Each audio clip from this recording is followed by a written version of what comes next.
નમસ્કાર. દિવસભરના તાજા સમાચારોમાં તમારું સ્વાગત છે. તમારી સાથે હું છું પિનલગીરી ગોસ્વામી.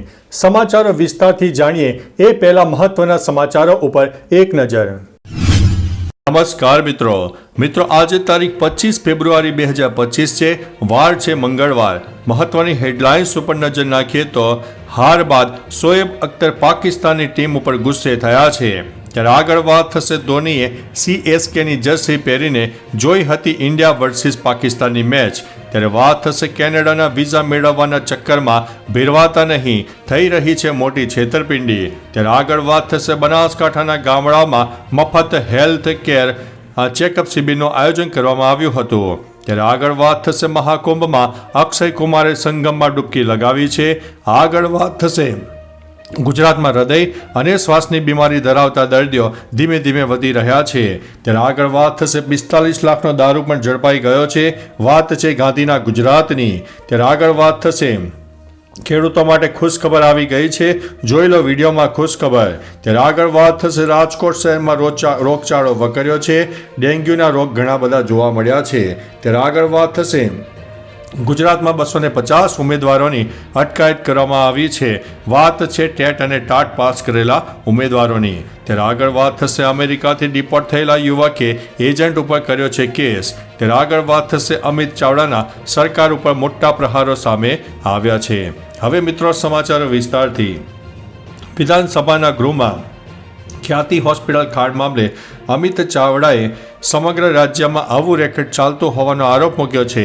સાથે 300 કરોડના કમિશન માટે લોકોના જીવ લેવાતા હોવાનો આરોપ લગાવ્યો છે. તો આરોગ્ય મંત્રી ઋષિકેશ પટેલે જણાવ્યું છે કે સરકારે ક્લિનિકલ એસ્ટાબ્લિશમેન્ટ એક્ટમાં કડક નિયમો કર્યા છે. ખ્યાતિ હોસ્પિટલનું 3 કરોડ 17 લાખનું બિલ અટકાવ્યું છે. હોસ્પિટલ કાંડ માટે વિધાનસભામાં 35 મિનિટ ચર્ચા થઈ હતી. મિત્રો અન્ય મહત્વના સમાચારની વાત કરીએ તો અમેરિકાથી ડિપોર્ટ થયેલા યુવકે એજન્ટ ઉપર કેસ કર્યો છે. પીડિતા પંકજની ફરિયાદના આધારે પોલીસે ધાની મોહમ્મદપુરના રહેવાસી મનીષ અને રામસિંહના નામ લીધા છે અને તેમની સામે કેસ નોંધ્યો છે. પોલીસને આપેલી ફરિયાદમાં મોડાખેડાના રહેવાસી પંકજે જણાવ્યું હતું તેણે ટ્રાવેલ એજન્ટ ગામ ધાની મોહમ્મદપુરાના રહેવાસી મનીષ અને તેના પિતા રામસિંહને વિદેશ જવા માટે 35 લાખ રૂપિયા આપ્યા હતા. મિત્રો અન્ય મહત્વના સમાચારની વાત કરીએ તો ગુજરાતમાં 250 ઉમેદવારોની અટકાયત કરવામાં આવી છે. ટેટ અને ટાટ પાસ કરેલા 250થી વધુ ઉમેદવારોને પોલીસ અટકાયત કરી છે, કેમ કે આ લોકો 5 માગણી સાથે ગાંધીનગરમાં સિવિલ બહાર આંદોલન કરવા આવ્યા હતા. દરમિયાન પોલીસ સાથે તેમનું ઘર્ષણ થયું હતું, જેમાં પોલીસે મહિલા પુરુષોને ખેંચીને વાનમાં ઘુસાડ્યા હતા. ટેટ અને ટાટ પાસ ઉમેદવારો શિક્ષક ભરતી પ્રક્રિયાને લઈને ગાંધીનગરમાં સત્યાગ્રહ છાવણીએ ઉગ્ર આંદોલન જોવા મળ્યું હતું. મિત્રો અન્ય મહત્વના સમાચારની વાત કરીએ તો રાજકોટ શહેરમાં રોગચાળો વકર્યો છે. રાજકોટ શહેરમાં રોગચાળે માથું ઊંચક્યું છે, જેમાં તાવથી 8 માસના બાળકનું મૃત્યુ થયું છે. રાજકોટના વૈશાલીનગરમાં રહેતા બાળકનું મોત થયું હોવાની પ્રાથમિક માહિતી સામે આવી છે, જેમાં બાળકની સિવિલ હોસ્પિટલમાં સારવાર ચાલી રહી હતી અને તેનું મોત થયું છે. તો આરોગ્ય વિભાગે વૈશાલીનગર વિસ્તારમાં તપાસ હાથ ધરી છે. બેવડી ઋતુના કારણે હાલ શહેરના ખાનગી દવાખાનાઓ અને સરકારી દવાખાનાઓ દર્દીઓથી ઉભરાઈ ગયા છે. મિત્રો અન્ય મહત્વના સમાચારની વાત કરીએ તો ગાંધીનગરમાં રાજ્ય કક્ષાનો કિસાન સન્માન મહોત્સવનું આયોજન. આ કાર્યક્રમમાં PM નરેન્દ્રભાઈ મોદી ખેડૂતોને વર્ચ્યુઅલી સંબોધિત કરશે. દરમિયાન PM મોદી બિહારથી દેશભરના ખેડૂતોને કિસાન સન્માન નિધિનો 19મો હપ્તો રિલીઝ કરશે. કિસાન સન્માન સમારોહમાં CM ભૂપેન્દ્રભાઈ પટેલ અને કૃષિ મંત્રી રાઘવજી પટેલ પણ ઉપસ્થિત રહેવાના છે. દરમિયાન ગુજરાતમાં 51.41 લાખથી વધુ ખેડૂતોને કિસાન સન્માન નિધિ હેઠળ 1148 કરોડ પણ ચૂકવી દેવાયા છે. મિત્રો અન્ય મહત્વના સમાચારની વાત કરીએ તો 45 લાખનો દારૂ ઝડપાયો છે.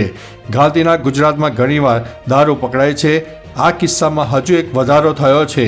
મળતી માહિતી અનુસાર નર્મદામાં LCB પોલીસે 45 લાખનો દારૂ ઝડપ્યો છે, જેમાં પોલ્ટ્રી ફાર્મના પિંજરાની નીચે ખાનામાં દારૂ ઘુસાડીને આવવામાં આવતો હતો. મહારાષ્ટ્રથી ગુજરાતમાં આ દારૂ લાવવામાં આવતો હતો. પોલીસે ફરિયાદ નોંધીને આરોપીની ધરપકડ કરી છે. મિત્રો અન્ય મહત્વના સમાચારની વાત કરીએ તો ગુજરાતમાં હૃદય અને શ્વાસની બીમારી ધરાવતા દર્દીઓની સંખ્યામાં વધારો થયો છે. ગુજરાતમાં હૃદય અને શ્વાસની બીમારીના દર્દીઓમાં સતત વધારો દિવસે ને દિવસે થઈ રહ્યો છે, જેનો આંકડો પણ ચોંકાવનારો અને ચિંતાજનક છે. છેલ્લા 45 દિવસમાં શ્વાસની સમસ્યાના 17,476 જ્યારે હૃદયની સમસ્યાના 12,127 ઇમરજન્સી કેસ નોંધાયા છે. ગયા વર્ષની સરખામણીએ હૃદયની સમસ્યાના દર્દીમાં 18.89%, જ્યારે શ્વાસની સમસ્યાના દર્દીમાં 16.30%નો વધારો થયો છે. મિત્રો, અન્ય મહત્વના સમાચારની વાત કરીએ તો મહાકુંભમાં અક્ષય કુમારે સંગમમાં ડૂબકી લગાવી છે. મહાકુંભમાં સંગમ ખાતે ભક્તોની ભારે ભીડ પહોંચી ગઈ હતી. બોલિવૂડ અભિનેતા અક્ષય કુમાર પણ ત્રિવેણી સંગમમાં પવિત્ર ડૂબકી લગાવતા પહોંચ્યા હતા. અક્ષય ઉપરાંત અન્ય વીઆઈપી પણ પહોંચી ગયા હતા. આમાં મુખ્ય ચૂંટણી કમિશનર જ્ઞાનેશ કુમાર, યુપીના મુખ્ય ચૂંટણી અધિકારી, મહારાષ્ટ્રના નાયબ સીએમ એકનાથ શિંદે, ઓડિશાના નાયબ સીએમ, ઉત્તરાખંડના મંત્રી પ્રેમચંદ અગ્રવાલ અને અન્ય ઘણા નામો પણ સામેલ છે. મિત્રો, અન્ય મહત્વના સમાચારની વાત કરીએ તો બનાસકાંઠાના ગામડાઓમાં મફત હેલ્થ કેર ચેકઅપ શિબિરનું આયોજન 23 ફેબ્રુઆરી 2025ના રોજ બનાસકાંઠા જિલ્લાના 24 સરહદી ગામોમાં સૌથી મોટો મફત તબીબી આરોગ્ય તપાસ શિબિર કેમ્પ યોજાઈ ગયો, જે સરહદી વિસ્તારના પ્રથમ 24 ગામો માટે હતો. આ મહત્વાકાંક્ષી પ્રયાસનો ઉદ્દેશ્ય ગરીબ સમુદાયને આવશ્યક તબીબી સેવાઓ અને આરોગ્ય શિક્ષણ પૂરું પાડવાનો છે. 500થી વધુ નર્સિંગ વિદ્યાર્થીઓ, 50થી વધુ ફેકલ્ટી સભ્યો સાથે આ આરોગ્ય શિબિરમાં સક્રિયપણે ભાગ લીધો હતો. મિત્રો, અન્ય મહત્વના સમાચારની વાત કરીએ તો કેનેડાના વિઝા મેળવવાના ચક્કરમાં ભેરવાતા નહીં. વિઝા મેળવવાના બહાને ઘણા લોકો છેતરાય છે, ત્યારે સુરતના રાંદેર વિસ્તારમાં કેનેડાના વિઝા આપવાના બહાને 5 લાખથી વધુની છેતરપિંડી કરવામાં આવી છે, જેમાં 3 લોકો પાસેથી 5.40 લાખ રૂપિયા લેવાયા છે, જેની ફરિયાદ પણ નોંધાઈ છે.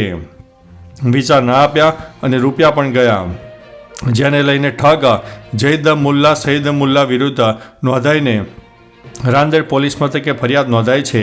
આ મુદ્દે પોલીસે વધુ તપાસ હાથ ધરી છે.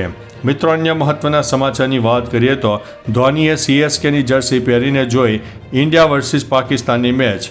કરોડો ભારતીયો સહિત પૂર્વ કેપ્ટન MS ધોનીએ પણ ઇન્ડિયા વર્સિસ પાકિસ્તાનની મેચ જોઈ હતી. આ દરમિયાન તેમણે સીએસકેની જર્સી પહેરી હતી, જેનો વિડીયો સામે વાયરલ થયો હતો. IPL 2025ની તૈયારીમાં વ્યસ્ત ધોનીએ ઘરે નહીં પરંતુ સમગ્ર સ્ટાફ સાથે એક જાહેરાતના સેટ ઉપર મેચ જોઈ હતી. તેની સાથે બોલિવૂડ સ્ટાર સની દેઓલ પણ જોવા મળ્યા હતા.